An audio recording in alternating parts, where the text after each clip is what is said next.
Freddie Mercury's final concert with Queen remains one of the most emotional and iconic moments in rock history. Held on August 9, 1986 at Knebworth Park in England, this performance marked the end of an era, though no one in the audience at the time knew it. Over 120,000 fans gathered to witness what would unknowingly be the legendary singer's last live show with the band. Despite the grandeur of the event, the concert was surrounded by a number of strange and poignant facts that add layers to its legacy. One of the most striking facts is that Mercury was already beginning to show signs of fatigue and illness. Though his HIV diagnosis was not publicly known at the time, those close to him would later say he pushed through the show with immense determination. Watching footage now, fans can detect subtle differences in his energy, but even so, his powerful voice and commanding presence remained intact throughout the performance. Another oddity is the almost accidental nature of this being his final show.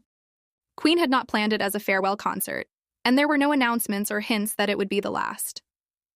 The band took a break after the Magic Tour to recover and regroup, as was customary.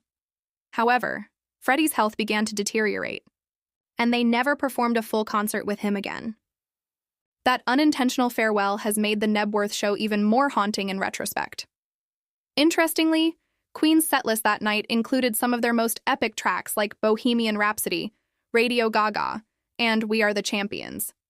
The crowd's reaction was electric, and Freddie's final words to the audience, "Thank you, good night, sweet dreams, we love you," have since taken on a much deeper meaning. At the time, they seemed like a typical closing line, but now they are remembered as his last goodbye to fans on stage. One lesser-known fact is the sheer scale of the event. The concert had to employ one of the largest stages and sound systems ever used in the UK at the time. It was also heavily secured due to the overwhelming size of the audience. Helicopters hovered overhead, and dozens of camera crews tried to capture the moment, but surprisingly, no high-quality official footage of the full concert has ever been released, adding a layer of mystery to the performance. Adding to the strangeness, Knebworth Park was not originally the band's first choice for the final tour date. Several other venues had scheduling conflicts or logistical issues, leading Queen to settle on Knebworth. It was a last-minute decision that turned out to be historically significant. Though Freddie Mercury would go on to record more albums and music videos, he never again stepped onto the stage for a full concert. The quiet tragedy of that night lies in its normalcy.